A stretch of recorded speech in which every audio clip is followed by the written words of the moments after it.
السلام عليكم مشاهدي قناة نايس تيب، مرحبا بكم في نوفيل فيديو. هاد المرة غندويو على الدعم ديال السكن اللي غتعطي الحكومة للطبقة الفقيرة والطبقة المتوسطة. إذا على بركة الله نبداو. دونك هاد البرنامج كيهم الفترة الممتدة من 2024، يعني غيبدا انطلاقا من يناير 2024. يعني الناس غيقدروا يستافدوا منه اللي بغى يشري السكن ديالو انطلاقا من يناير 2024 إلى حدود 2000 ديسمبر 2028. مساعدة مالية مباشرة للمقتني. مي غنشوفو اون ديتاي كيفاش غياخد السيد هاد الفلوس. يستفيد منه المغاربة المقيمين بالمغرب أو بالخارج، يعني ماشي بالضرورة أنك كتكون في المغرب. يقدر حتى الناس ديال اللي ساكنين على برا يستافدوا. وغيدخل حيز التنفيذ في البروميي جونفيي 2024. اذا المحور اللي غنشوفو الشروط. شنو هما الشروط باش نحصل على هذا الدعم؟ شنو هما المميزات ديال هذا الدعم؟ وشنو هما الاهداف ديال هذا البرنامج اللي عملت الحكومه؟ اذا نبداو الاخوه اللي مازال ما تابوناش في لاشين، يتابونا، يبارطاجي مع لي زميل، يتعم الفائده. نبداو بمميزات الدعم. الدعم يصل إلى 70,000 درهم بالنسبة للناس اللي عندهم اقتناء سكن يتراوح بين 300,000 درهم و 700,000 درهم. دونك هاد الناس هادو غيكون عندهم الدعم ديال 70,000 درهم. اللي واخد سكن كيفوت الثمن ديالو 30 مليون سنتيم وقل من 70 مليون سنتيم غيكون عنده الدعم ديال 7 مليون سنتيم. والناس اللي عندهم الحجم ديال الدعم يصل الى 100,000 درهم، يعني 10 مليون سنتيم. بالنسبه للناس اللي غياخدوا واحد السكن القيمه ديالو الماليه هي اقل من 30 مليون سنتيم. الناس اللي خداو السكن الثمن ديالو قل من 30 مليون سنتيم غيكون عندهم الدعم ديال 10 مليون سنتيم. واللي خداو السكن الثمن ديالو أكثر من 30 مليون سنتيم ولكن قل من 70 مليون سنتيم، فهادو غيستافدوا من الدعم ديال 70,000 درهم. فوالا. بالنسبة للشروط باش تحصل على هذا الدعم، يتضمن عقد البيع النهائي الموقع أمام الموثق، التزام المشتري بتخصيص السكن لمقر إقامته الرئيسي لمدة 5 سنوات انطلاقا من تاريخ إبرام عقد البيع النهائي. يعني باش تحصل على هذا الدعم خاصك تاخذ هذاك السكن كمقر رئيسي ليك، ماشي تاخذو وتبيعو ولا تاخذو وتكريه للغير. اذا خاصك ديرو كمحل اقامه رئيسي لمده 5 سنين، على الاقل 5 سنوات انطلاقا من عقد البيع، من تاريخ ابرام عقد البيع. ابرام عقد البيع ولا إبرام عقد الوعد بالبيع محرم من لدن موثق، يعني ضروري خص يدوز اقتناء السكن عن طريق موثق، حيت الفلوس ديال الدعم ما غيتعطاوش للسيد اللي غياخد السكن وإنما غيتعطاو مباشرة للموثق.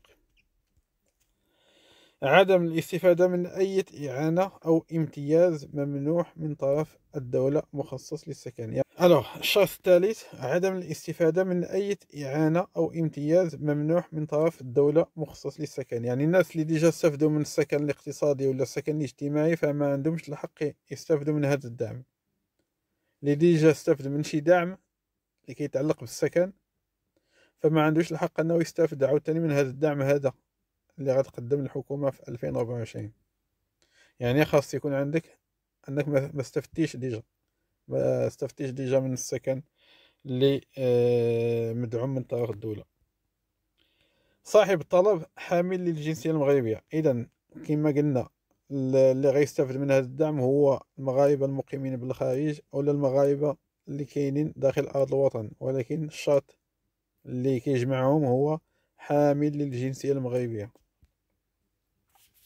عدم ملكيته عقارا مخصصا للسكن على مستوى مجموع التراب الوطني. يعني هذا السيد اللي غادي يستفد من الدعم ما خصوش يكون عنده شي عقار بسميتو داخل التراب الوطني، يعني غير داخل التراب الوطني. مي على ليترونجي في الخارج ما كاينش مشكل واخا يكون عندك عقار على ليترونجي. إذا وضع رهن عقاري من الدرجة الأولى أو الثانية لفائدة الدولة ضمانا لاسترداد المساعدة الممنوحة في حالة الإخلال بالالتزام المذكور. هذا كيعني أن السيد اللي استفد من الدعم وخدا الدار ديالو، خدا السكن ديالو، من بعد واحد المدة مثلا ديال سنتين باع ديك الدار، في هذه الحالة الدولة ممكن أنها طالب هذاك السيد أنه يسترجع المبلغ ديال الدعم. أولا مثلا دوز فيه 3 سنوات ولا كيكري داك المحل، مبقاش ساكن فيه، مبقاش محل السكنة الرئيسي، ولا كيكريه للغاية. في هذه الحالة الدولة ممكن أنها طالب السيد أنه يسترجع، يرد لها المبلغ ديال الدعم اللي استفد منه. فوالا دونك دابا نمشيو نشوفو الاهداف ديال هذا البرنامج شنو هما، شنو كتوخى الدوله من وراء هذا البرنامج. فكاين رفع من عرض السكن، يعني كتشجع المقاولين باش انهم يستثمروا في العقار. اعطاء دفعه قويه لقطاع الاسكان، يعني الناس يكون عندهم لي مويان انهم يشريو المحل ديال السكنه وينقصوا دور الصفيح. تحفيز القطاع الخاص خاصة المقاولات الصغرى، دونك هنا كنشجعوا القطاع الخاص انه يخدم ويبنيو الديور. وخلق فرص شغل. بطبيعة الحال ملي كتعطى تحفيز للقطاع الخاص، فالناس القطاع الخاص لي بروموتور كيقلبوا على اليد العاملة، دونك هنا البرنامج غيخلق فرص الشغل. فوالا لا فان لا فيديو. الا كان عندكم دي كيسيون جاوبوا عليهم في لي كومونتير. اي على بروشين ان شاء الله. السلام عليكم. لا فان لا فيديو. الا كان عندكم دي كيسيون جاوبوا عليهم في لي كومونتير. اي على بروشين ان شاء الله. السلام عليكم. لا فان لا فيديو. الا كان عندكم دي كيسيون جاوبوا عليهم في لي كومونتير. اي على بروشين ان شاء الله. السلام عليكم. لا فان لا فيديو. الا كان عندكم دي كيسيون جاوبوا عليهم في لي كومونتير.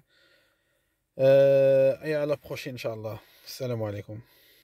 لا فان لا فيديو. الا كان عندكم دي كيسيون جاوبوا عليهم في لي كومونتير. اي على بروشين ان شاء الله. السلام عليكم. لا فان لا فيديو. الا كان عندكم دي كيسيون جاوبوا عليهم في لي كومونتير. اي على بروشين ان شاء الله. السلام عليكم. لا فان لا فيديو. الا كان عندكم دي كيسيون جاوبوا عليهم في لي كومونتير. اي على بروشين ان شاء الله. السلام عليكم. لا فان لا فيديو. الا كان عندكم دي كيسيون جاوبوا عليهم في لي كومونتير. اي على بروشين ان شاء الله. السلام عليكم.